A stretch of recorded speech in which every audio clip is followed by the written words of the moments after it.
I went out for a walk one night and I got a call from my grandmother who lives 18 miles outside the nearest town. And she's by herself and she was crying. And I said, "What's wrong with Grandma?" She goes, "I forgot to stop at the store when my buddy brought me home. I'm hungry. I don't have anything to eat." This is Transit Unplugged. I'm Paul Comfort. Excited today to be talking to two of my friends who are active in rural transportation, which isn't a topic we talk about too often on the show. And I have to give it to Eddie VanStein, my friend from Steuben County Mobility Management Director in Upstate New York, for suggesting the idea. Eddie, thanks for the idea. Absolutely, Paul. Great to be here. Eddie is an up-and-coming leader in our industry in rural transit. And we also have on the show Wendy Weedon. Wendy is Deputy CEO and General Manager of Brazos Transit District in Texas. Thanks for being with us. I'm glad to be here. Where in Texas are you located, Wendy? So we're located in Bryan, Texas, which is Brazos County, and we serve 21 counties throughout the state. And tell us a little bit about your transit system, like how many vehicles, how many drivers, that kind of stuff. What services do you offer? We started in 1974. We cover 21 counties. We have between 110 to 120 employees at all times. We have fixed route service, demand response service, paratransit, a circulator route, and we have around 80 vehicles. And we do have one area that just went from small urban to large urban, but the rest of our entire service area is all rural. And how long have you been around as an agency? This next year will be our 50th year. Wow. We'll be celebrating 50 years. Congratulations. Yeah, that's exciting. It is very exciting. All right, Eddie, tell us about the system that you help oversee. Which one, Paul? We've got many. We're Yes. very unique here in Upstate New York and Steuben Tell us County. about it. Yeah. So first, before I start with that a little bit, this is why you're hearing the new trend of the mobility management kind of step in a little bit more to help my kind of situation in Upstate New York, where you have 6 different transit authorities in one county, all trying to serve that county the best they can. Obviously, without coordination, without collaboration, you can get a little messed up very quickly, So in comes mobility management. And what we do is we try to make sure that all of the authorities in our county, in our general area, are being routed and utilized to the best advantage. So, for instance, we have the cities of Corning and Hornell. Both of those are the main hubs for our main bus services. But we have a huge county. It's almost the size of Rhode Island. We have huge, what's called transportation deserts, where those fixed bus routes do not go. In come your volunteer driver programs. So we have a whole mix, Paul, of systems there where we really have to juggle to make sure our community is taken care of. I think both of you may know, but I started my career in rural transportation and still live in rural America. And a lot of the shows on a lot of our episodes on Transit Unplugged over the last 6 years or 7 years, we've focused on larger cities. So it's nice to once in a while take a step back and take a look at what's happening in other areas of kind of other geographies. So let's talk about rural transit itself just for a moment. I recall back early in my career in the early 90s, we started a public bus system here in my county called County Ride. And I was taken aback by how many people did not have a car or were too elderly or disabled to drive one if they had one. And they really were stuck in their house. They couldn't get anywhere. But our little bus coming through was their lifeline. Does that ring a bell for you, Wendy? It's every day here. That is our life every day. For many of our passengers, we're the only face they get to see for days on end. And so the role that rural transit plays in people's lives may actually be even more significant than it is in urban areas where there's lots of options for mobility. You could actually walk somewhere like where I live now. You can't walk to the grocery store. You can't walk anywhere. Like looking right out my window, I'm looking into a cornfield. And to get to somewhere, it's a 10-minute drive. And you couldn't walk in the cold weather we're in today. So, Eddie, what's the role of transit in upstate New York? Is it similar in rural areas that you serve? You nailed it right on the head with exactly what both of you were saying. Just in a different aspect, we can't necessarily afford to lose our buses, the fixed bus route services, because of, number one, right now we can't necessarily afford it. And number two, we don't have the manpower. So we've got to put our manpower where, the main needs are. Again, I'm going to repeat myself. In right now come our volunteer driver programs. If we didn't have our volunteer driver programs to go out and get the aging in place, or your loved ones that are all by themselves, and you've got brother and sister across the county or the state or the country, they can't come and visit you. You're absolutely right. Those volunteer drivers might be the only person they see at all for a month. So that in itself, it's the same thing. But it's very, very, very, very crucial that we understand that if we don't have these volunteer drivers, we're in trouble here in rural America. Yeah. And the other thing I thought, I remember back, and I've managed lots of different size systems. I started out with a really small system in the rural area, with a dozen drivers. And then in other parts of my career, I've managed mid-size agencies, but still in rural and suburban areas where there may be 100 or 200 buses. But I noticed that especially in smaller size agencies, as you guys operate, the need for the specialized services like getting people to dialysis, is key, right? This stuff is life, they need it to stay alive, as well as just maybe the only person they see or the only way into town. Wendy, tell us about the role that Brazos Transit District plays in the lives of people in your multiple counties that you serve. So you're right. Dialysis it's one of the number one reasons that people utilize our service on the regular, usually 3 days a week, and that's consistent. Being public transit, we don't constitute what they can or cannot book trips for. Right. Dialysis is extremely important. It's to keep them alive, literally. But there's other aspects too. People just going to the grocery store, going to medical appointments, and social gatherings, and that those social gatherings are sometimes just as important as those medical appointments. They need that. They don't have any social interaction. It just helps their livelihood overall. But yeah, you're right. We have a lot of people who utilize our services. Their families might not be able to transport them anymore. They've transitioned to a mobility device of some sort, and they don't have a way to transport them, or they don't have a way, period, or anyone to transport them. We have a wide variety of people who use it for all types. We have people who go to work, school, medical, grocery, social. It doesn't matter. And we struggle to shove them all in there as much as we can. Eddie, I know that you're working not only there in your county, but working regionally and across the state of New York. What are some of your big initiatives locally, regionally, and even nationally for rural mobility? Yeah, sure, Paul. So I'll start locally. Wendy, I want to give you a little bit of an insight for what you just said, because I'm going through the same exact thing.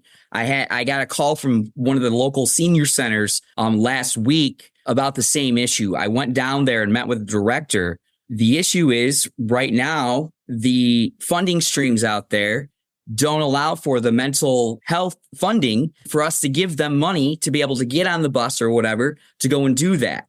So it was very hard finding the necessities of someone that just wanted to get out of their house because they're stuck there all week to get a peace of mind. It really bothered me that it took me so long to be able to figure it out. So I want to just say on a local level, that and making sure our transportation deserts are being taken care of, that's my initiative. So figuring out something else other than the volunteer driver programs, they're great. They are going to stick around. But I believe the way we are right now, they're going to dwindle. So we need to find other ways and other means.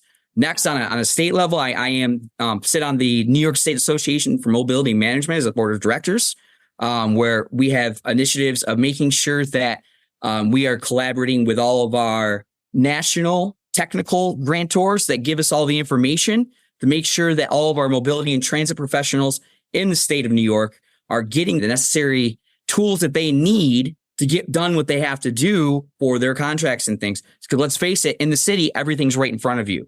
In upstate New York here, you might have to drive 6 hours to take a test. That test might only take you 5 minutes that you can't do online. You have to come in person. On a national level, this is why I'm here right now. I'm not here making noise. We're here discussing the actual facts, getting myself out there as Paul has allowed me to, just like this, and talking about it. it's obviously not only a national problem, but it's a global problem. Yeah, let's talk about that just a little bit. So here in the United States and Canada, I'm aware of 195 major transit systems with over 100 buses. So they're considered the larger systems, but there are hundreds and even thousands of smaller systems, such as the ones both of you head up across here, that oftentimes don't get a lot of attention. And they aren't headlining the news. But a lot of the challenges are similar. Wendy, we were talking in the green room about some of the challenges that you face there in Texas. Tell us about some of the challenges you're facing. We understand now the role of public transportation and human service transportation in rural areas. But what are some of the challenges you're facing there? So we're no different than most of our sister agencies. And, of course, there's funding. Of course, there's now there's lack of fleet. The time to order a vehicle and get it in, if you can afford it, like Eddie said, you can't afford anything. If you can afford it, you're looking at a minimum of 24 months to get in a vehicle. 70% of our fleet is past its useful life. Fortunately, we have a phenomenal maintenance crew and they just keep them going. And we run them till they just won't run anymore. But you also have this big struggle, and it just seems to be the gap is widening on finding and retaining staff to work for you. If you do have the funding, everybody does the same. They do everything they can to keep the funding on the street in the terms of wheels rolling to provide as much service. So a lot of times staff are the ones that get neglected to a little bit. You don't get the increase in funding to enrich your staff more, help retain them, show them that this industry and everything that we do it's an amazing industry. And it's not just a job, it is a career, and you're changing lives every day. Those are our struggles. Some of them we could go on, but another thing is convincing people that public transit is a big deal, and it does so much more than drive around the town and move people. It's a huge, vital mechanism that every community needs. People often don't understand that until they come to the point to where they themselves need it or their family member needs it. And it's hard to translate until they get to that point of personally seeing a connection. So those are a lot of our struggles. We have more, but that's what we mainly consistently fight. You mentioned something, Wendy, which I remember well, especially when I was working in a smaller system, was the way I felt every night when I came home. I was interacting directly with passengers who I knew were making a difference in their life. And it warmed my heart. I don't know how else to say it. You felt satisfied and fulfilled that you were making a difference in their life. I mean, what made you, Eddie, want to get involved in mobility management? Actually, it was COVID. COVID happened and everything shut down. And I went out for a walk one night and I got a call from my grandmother who lives 18 miles outside the nearest town. And she's by herself. And she was crying. And I said, "What's wrong with Grandma?" She goes, "I forgot to stop at the store when my buddy brought me home. I'm hungry. I don't have anything to eat." She was crying simply because, first of all, she forgot that she had to go to the store. She was too worried about taking up the other person's time that she didn't even get her food to come back. So just that situation and myself, learning about that myself, it really upset me. So I took it upon myself. I did some research. And out of my little garage, I was able to, I did something about it, Paul. I started my own little LLC rideshare company called Finger Lakes Rides, and it ended up catering to 8 different counties, 30 to 50 drivers at a time. When everything shut down, we stood up. It's not around anymore, but it really, really set that tone for me to go that full throttle, but Yeah, that's good. Thanks for throwing in my title of my book. I appreciate it. Absolutely. Full throttle, yeah. So, Wendy, let's talk about that going in now that we're into 2024. As folks are listening to this, what do you see as what's on the horizon for rural transportation in 2024? So a lot of our, the transit world, COVID, again, everything comes back. COVID altered the route of the transit world to a degree. There's a lot of micro transit now. The focus is not, so much fixed route. For us, I think we just, our service need for in-demand response and paratransit, which is primarily what we offer in the really rural areas. The need just grew. People, all kinds of reasons, financial reasons being one of them. They're to the point where they are transportation deprived for one reason or another, whether they've aged out of driving, don't feel comfortable driving, a lot of mental health issues. They take medications that prohibit, but our demand has tripled. So we are trying to find a way to expand into the underserved areas more. If you can find the funding, that's great. We can often sometimes find the funding, but then we struggle with the match. So match is a huge thing. And I get it. I understand the need for it, but it also hogties us. We have this whole pot of money here, but we can't touch it because we don't have the funding, the match to match it. Yeah. Personally, we have a lot of projects on the horizon, but our number one goal is always service driven. And myself and my staff and our whole team here, we are always sacrificing what's in the better good of ourselves for putting more service on the street so that people like his grandma don't have to worry about that, and they don't have to interrupt their staff. They can have their own freedom to live their lives and not feel like such a burden to their families or their friends, and just also keep on going. We have a lot of communities that are so rural. They're literally dying out. Like the towns are decreasing. They're not increasing. We service, I think, over 13,000 square miles. It's a big footprint, but so many people have nothing. Yeah. Yeah. The match issue you mentioned, normally larger transit agencies maybe don't have that issue, but just to kind of frame that. So you're serving rural areas or serving small counties, as Wendy said. Some of these counties may have 10,000 people, 15,000 people, small budgets. They don't have extra money to put into transportation. And so when a federal or state grant opportunity comes up, it could be a 75% grant, but they need a 25% match. And they just can't come up with that money. Wendy, I remember back in my 20s, we had the same situation happen. I wanted to start a weekend shopper shuttle, I called it. We had some outlet stores, et cetera, and I wanted to run some service, and I was able to get a state grant to pay for it, but I could not find the local match. So I asked the county commissioners. They said, Paul, we have no extra money to give you. And I said, well, can I go out and raise the match myself? And they said, yeah, sure. And so I went out and knocked on doors and knocked on more than 50, but I got 50 businesses to each donate anywhere from $250 to $5,000.